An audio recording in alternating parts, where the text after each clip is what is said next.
Iran America तनाव पर कांग्रेस सांसद इमरान मसूद का बयान। उन्होंने पहले ही मरने का फैसला कर लिया है, ईरान से सीखे निष्ठा। अमेरिका को ईरान की ताजा चेतावनी के बीच कांग्रेस सांसद इमरान मसूद ने एक बयान गुरुवार दोपहर 2 बजे दिया है। उन्होंने कहा, उन्होंने तो पहले ही मरने का फैसला कर लिया है, अब कुछ नहीं किया जा सकता क्योंकि उन्होंने शहादत को अपना लिया है। हमें ईरान से सीखना चाहिए कि अपने देश के प्रति सच्ची निष्ठा का क्या मतलब होता है। वे झुकने को तैयार नहीं है। उन्होंने अमेरिका को घुटनों पर ला दिया। वह महाशक्ति जिसका कभी दबदबा था, आज खुद को बिना किसी ऐसे सहयोगी के पाती है जो उसके साथ खड़ा होने को तैयार हो। ये हालात खुद ईरान ने अपनी ही ताकत से पैदा किए हैं। वो तो चुका ही रहे हैं कीमत। उन्होंने तो तय कर लिया कि हमें मरना है, तो जिन्होंने मरना है उनकी आप कुछ कर नहीं सकते। उन्होंने तो शहादत को कबूल कर लिया। और देश के लिए क्या जज्बा होना चाहिए, ये ईरान से सीखना चाहिए कि अपने देश के लिए झुकने को तैयार नहीं है। और अमेरिका को घुटनों पर ला दिया उन्होंने। अमेरिका सारी दुनिया के सामने गिड़गिड़ाता फिर रहा है, मेरे साथ आ जाओ, मेरे साथ आ जाओ। और जो महाशक्ति सुपर शक्ति हुआ करती थी, आज उसके साथ कोई आने को विश्व में तैयार नहीं हो रहा है। तो ये हालात जो उसने बनाए हैं ईरान ने, ये अपने दम पर बनाए। तो ईरान की तो इस ताकत को सलाम है भाई। हम तो फैन हो गए।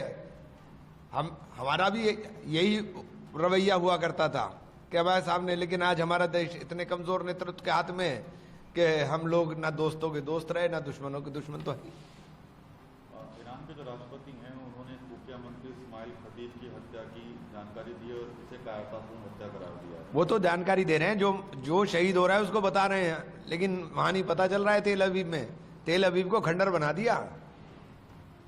जो छनकर के सूचनाएं आ रही, खंडर बन गया। और ये जो अरबी देश उनकी चमचागिरी में लगे हुए थे, इनकी हालत खराब है, इनकी भी हालत खराब है। जो संयुक्त राज्य अमेरिका की खुफिया प्रमुख हैं उनकी बाढ़, उनका कहना है कि पाकिस्तान अमेरिका के लिए सबसे बड़े परमाणु खतरे में से एक है। यह बयान ऐसे समय पर आया जब पाकिस्तान के प्रधानमंत्री शहबाज शरीफ ने फरवरी की शुरुआत में वाशिंगटन के अंदर बोर्ड ऑफ पीस शिखर सम्मेलन में डोनाल्ड ट्रंप को शांति का आदमी और दक्षिण एशिया का रक्षक बताया। ऐसा ही वो शहबाज शरीफ है। वो है क्या? वो भिखारी है बेचारा, 24 घंटे कटोरा लेके घूमता रहता है।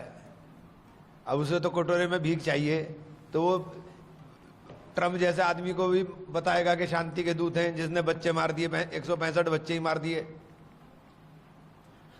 वाराणसी वाले मामले में क्या कहना चाहेंगे, जो सार्क पार्टी हुई थी गंगा जी में?